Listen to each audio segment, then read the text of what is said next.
أعوذ بالله من الشيطان الرجيم.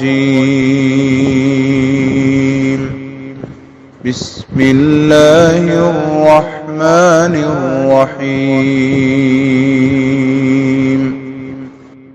السلام علیکم ورحمۃ اللہ وبرکاتہ۔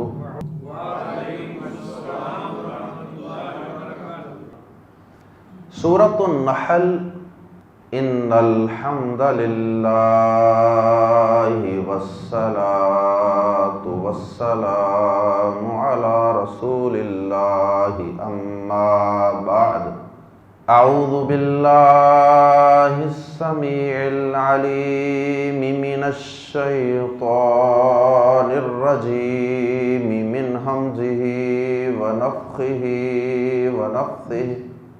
والانعام خلقها لكم فيها دفع ومنافع ومنها تأكلون ولكم فيها جمال حين تريحون وحين تسرحون وتحمل أثقالكم إلى بلد لم تكونوا بالغيه إلا بشق الأنفس إن ربكم لرؤوف رحيم والخيل والبغال والحمير لتركبوها وزينة ويخلق ما لا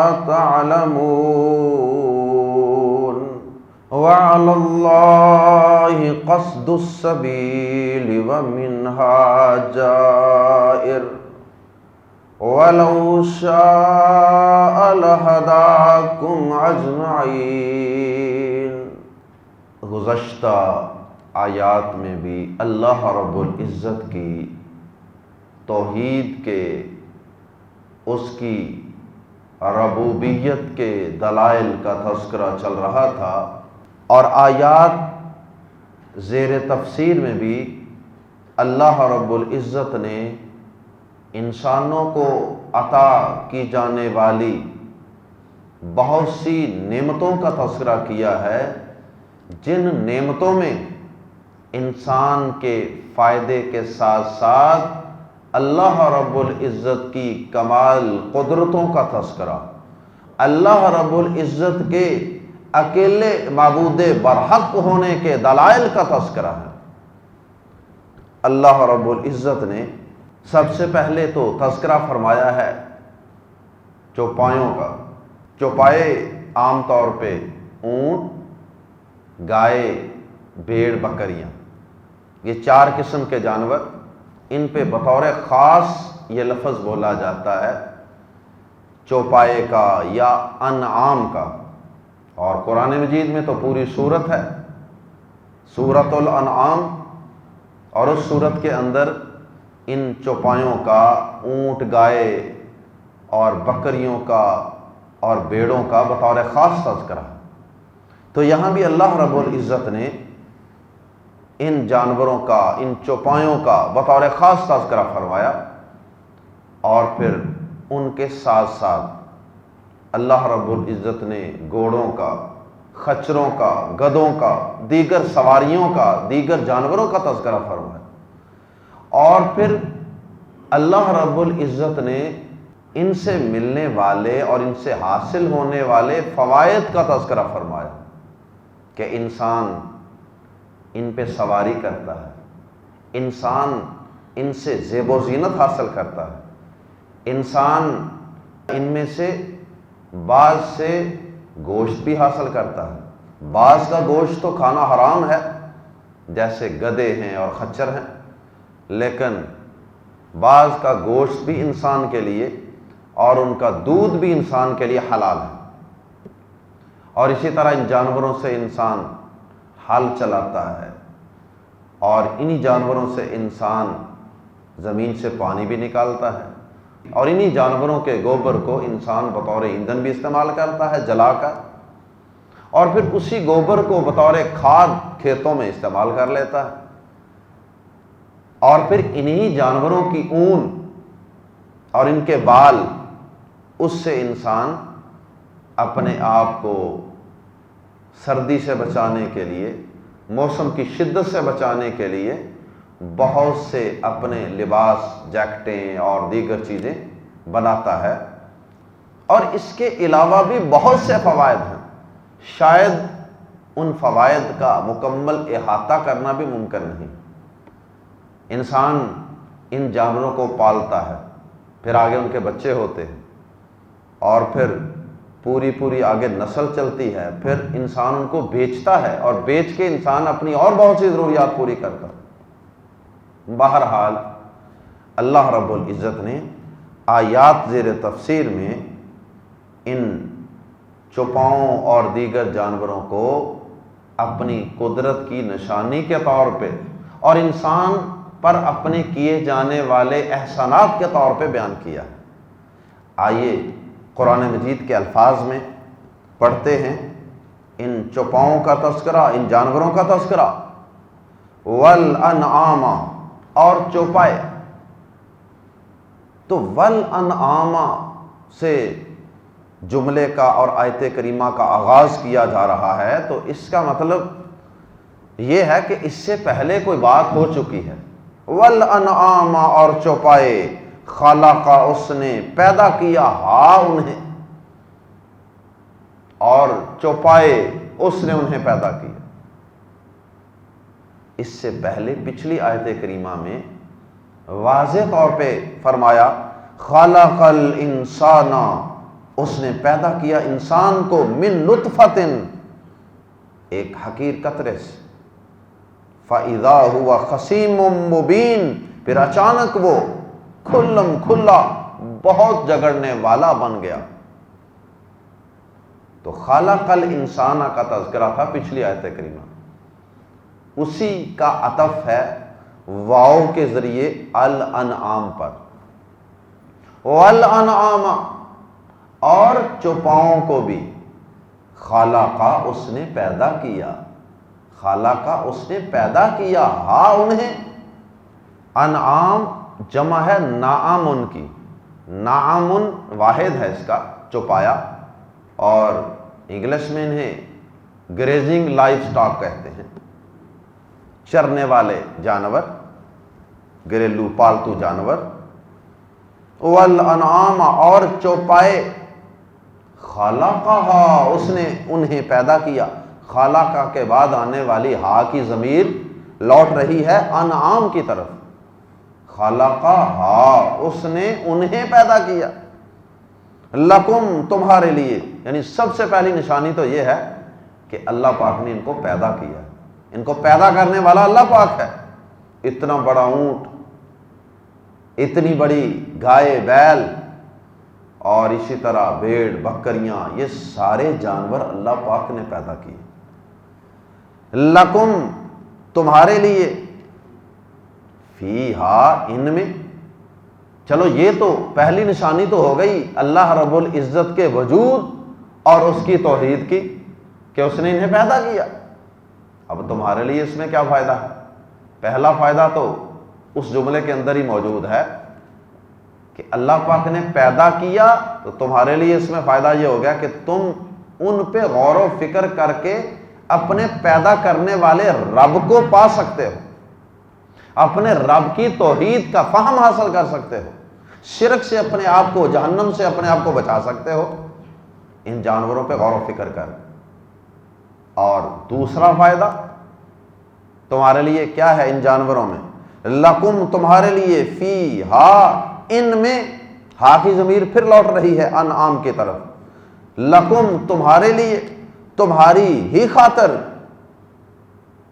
فیہا، ان میں، دفعن، گرمی کا سامان ہے، گرمی حاصل کرنے کا سامان ہے۔ دفعن، گرمی، یعنی سردی کے مقابلے میں، شدید سردی سے بچنے کے لیے اللہ پاک نے انسان کو کئی نعمتیں عطا فرمائیں۔ لباس ہے، کپاس ہے، کاٹن ہے، اور اسی طرح یہ اون وغیرہ بھی ہے۔ لکم فیہا دفء، تمہارے لیے ان میں گرمی حاصل کرنے کا سامان ہے۔ ویسے چائے کے شوقین تو یہ بھی کہہ سکتے ہیں نا کہ ان جانوروں کے دودھ سے چائے بنا کے پیتے ہیں سردی میں۔ لکم فیہا دفء، تمہارے لیے ان میں گرمی حاصل کرنے کا سامان ہے، ہیٹ۔ ومنافع، اور کئی منافع ہیں، اور منافع یہ جمع ہے، منافع اور بہت سے فائدے ہیں، جمع کی وجہ سے ترجمہ کر رہے ہیں بہت سے فائدے یا کئی فائدے، یعنی ایک دو فوائد کا تذکرہ کرنے کے بعد یوں کہہ دیا کہ اور بھی بہت سے فوائد۔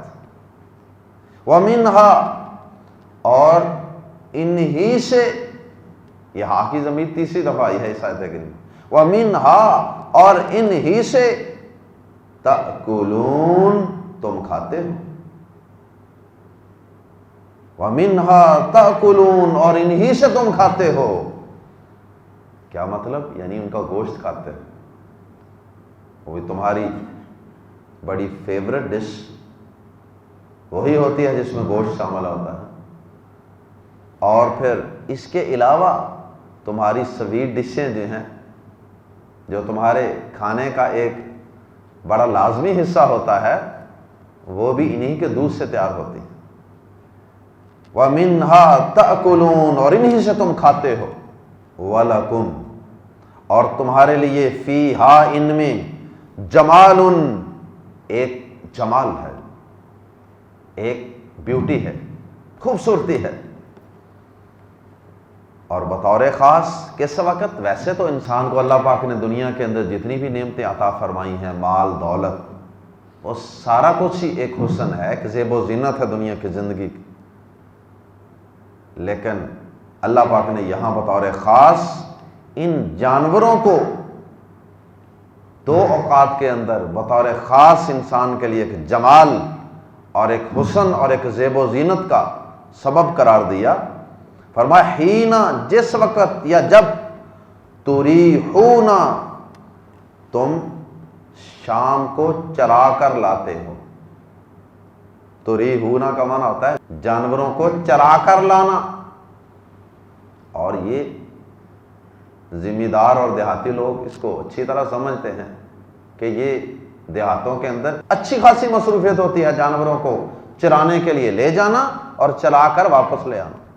تو یہ جانور تو انبیاء کرام نے بھی چرائے ہوئے، تو جانوروں کو چرانے کے لیے لے جانا اور پھر چرا کر، رجا کر، کھلا کر، پیٹ بھر کے، نہلا کر، اگر اس علاقے میں پانی شانی موجود ہو، کوئی نہر وغیرہ، کوئی سوا وغیرہ، تو پھر ان کو ساتھ نہلاتے بھی ہیں، تو پھر اس کے بعد واپس لے کے آتے ہیں، اور بطور خاص بھینسوں کو۔ تو فرمایا کہ وَلَكُمْ فِيهَا جَمَالٌ، اور تمہارے لیے ان میں ایک جمال ہے، ایک زینت ہے، ایک حسن ہے، ایک بیوٹی ہے۔ ہینا، جب، تریحون، تم شام کو چرا کر لاتے ہو، ایک ہی لفظ میں یہ سارا معنی موجود ہے، شام کو چرا کر لاتے ہو۔ وحینا، اور جب، تسرحون، صبح چرانے کو لے جاتے ہیں۔ اب صبح جب چرانے کو لے جاتے ہیں اور ایک ہی ڈیرے سے، ایک ہی حویلی سے جب 20، 25، 30 بھینسیں نکلتی ہیں، مختلف سائزوں کی، مختلف رنگوں کی، کوئی کالی ہے، کوئی بھوری ہے، کوئی چھوٹی ہے، کوئی بڑی ہے، کوئی بچہ ہے، تو اس وقت کتنا خوبصورت منظر ہوتا ہے۔ اسی طرح بھیڑ بکریاں جب اکٹھی نکلتی ہیں، 100، 150 اکٹھی، تو کتنا حسن ہوتا ہے۔ ایسے ہی گائیاں، ایسے ہی اونٹ، اور پھر بطور خاص شام کو چرا کر لانے کا تذکرہ اللہ پاک نے پہلے کیا، حالانکہ آدمی پہلے جانوروں کو چرانے کے لیے لے کر جاتا ہے، بعد میں واپس لاتا ہے، لیکن واپس چرا کر لانے کا تذکرہ پہلے کیا۔ اس میں شاید یہ حکمت ہے کہ چرا کر لاتے وقت جب جانور سیر ہوتے ہیں، جب ان کے پیٹ بھرے ہوتے ہیں، ان کی کوکھ نکلی ہوتی ہے، اس وقت وہ نہائے دھوئے بھی ہوتے ہیں عام طور پہ، اس وقت ان کا جو مالک ہے اور دیگر لوگ بھی جب ان کو دیکھتے ہیں تو وہ زیادہ خوبصورت لگتے ہیں اور زیادہ ان کو دیکھ کر ایک خوشی محسوس ہوتی ہے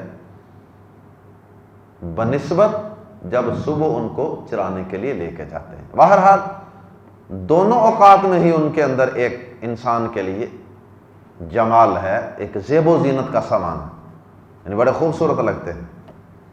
تو یہ بھی معلوم ہوا کہ ہمارا دین، دین اسلام، ہمارا رب ہمیں دنیا کی نعمتوں کے حسن و جمال اور زیب و زینت سے مستفید ہونے سے اور ان زیب و زینت کی چیزوں کو استعمال کرنے سے روکتا نہیں ہے۔ کل من حرم زینت اللہ، کہہ دیجئے نبی صلی اللہ علیہ وسلم، کون ہے جو اللہ کی پیدا کردہ زیب و زینت کی چیزوں کو حرام کرے؟ صرف رب کا تقاضا یہ ہے کہ ان زیب و زینت کی چیزوں کے اندر ایسا مگن نہ ہو جانا کہ مسجد سے حی علی الصلاۃ کی آوازیں، حی علی الفلاح کی صدائیں آتی رہیں اور تم ان زیب و زینت کی چیزوں کے اندر ایسے مگن ہو کہ تم اس آواز کو نظر انداز کرو۔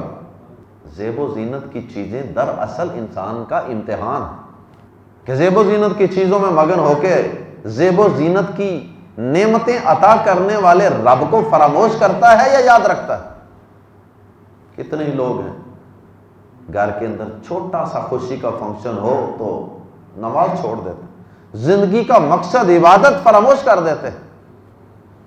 کتنے ہی لوگ ہیں، کتنے ہی نوجوان جنہیں اللہ نے اس بات کی توفیق دی کہ شادی کے بعد اگلی فجر کی نماز بھی انہوں نے مسجد میں باجماعت ادا کی۔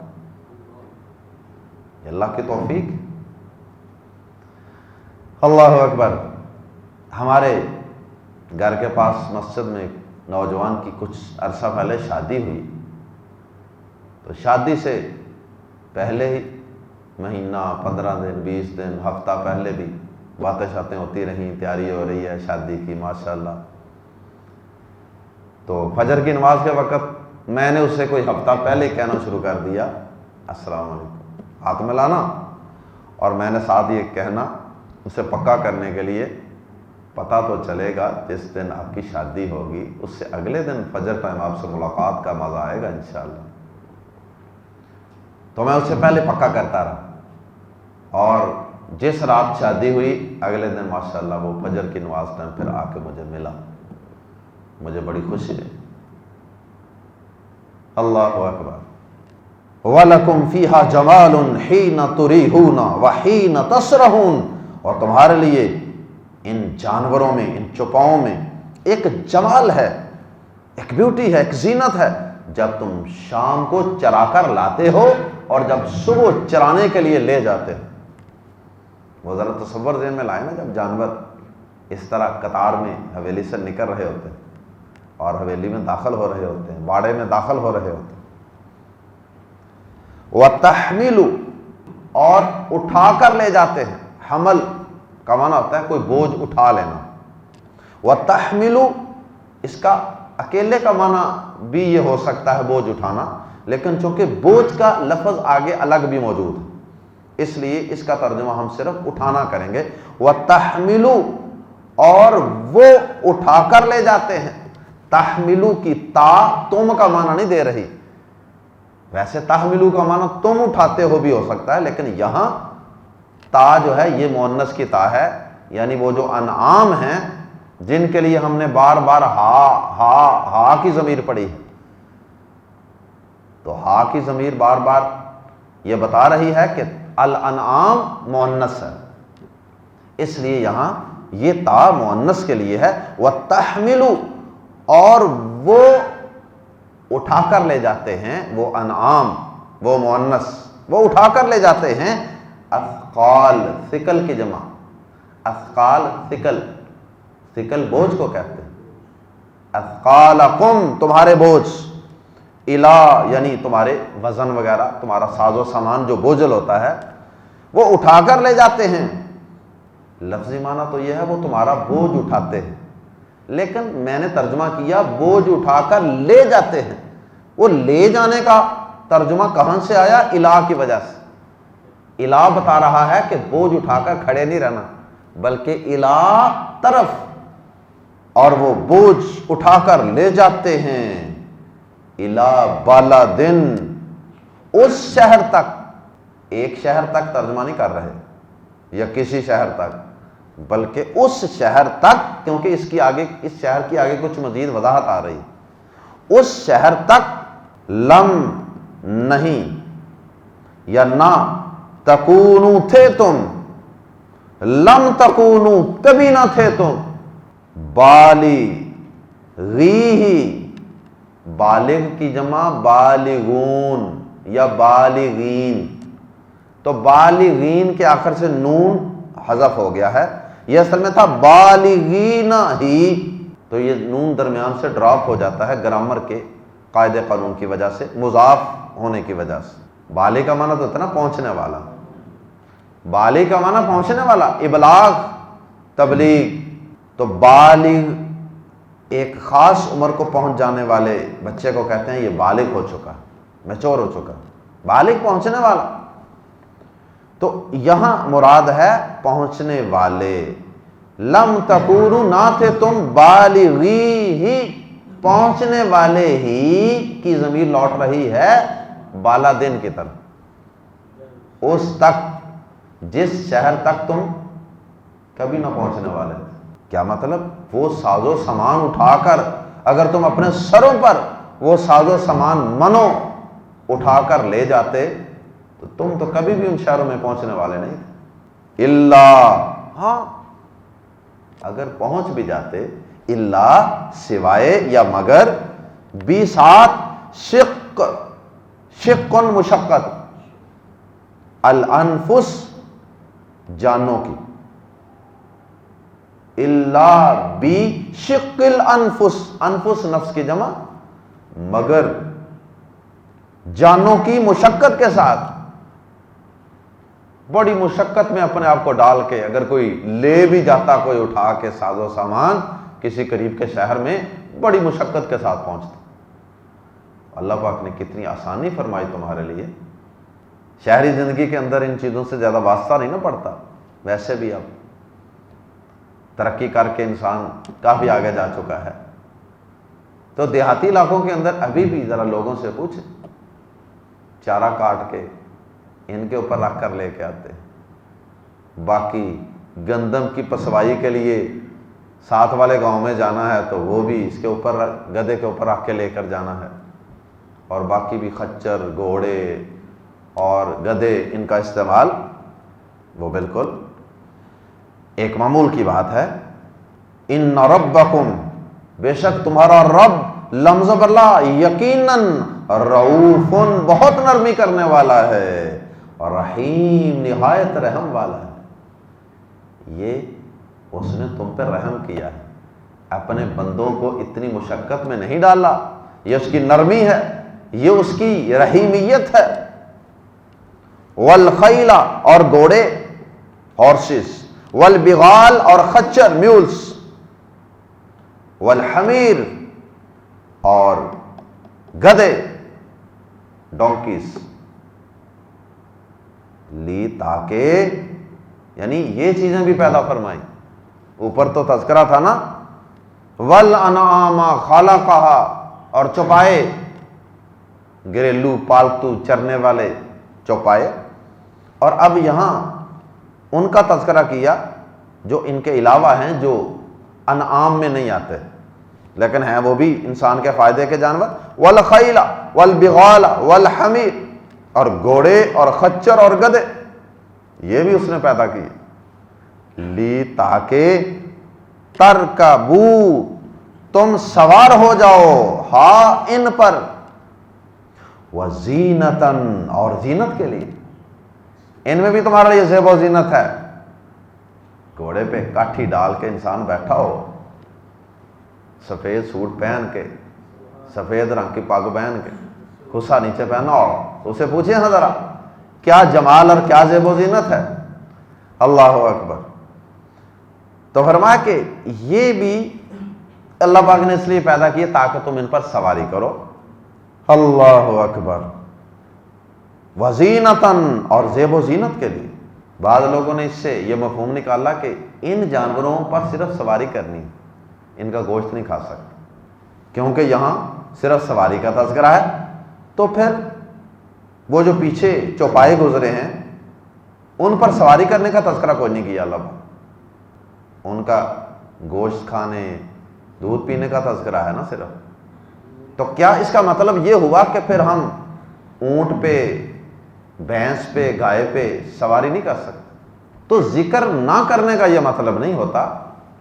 ہاں، ان تین جانوروں میں سے جو بعد والے دو ہیں، گدھے اور خچر، ان دونوں کے حرام ہونے میں تو ساری امت کا اتفاق کہ ان کا گوشت حرام ہو چکا ہے۔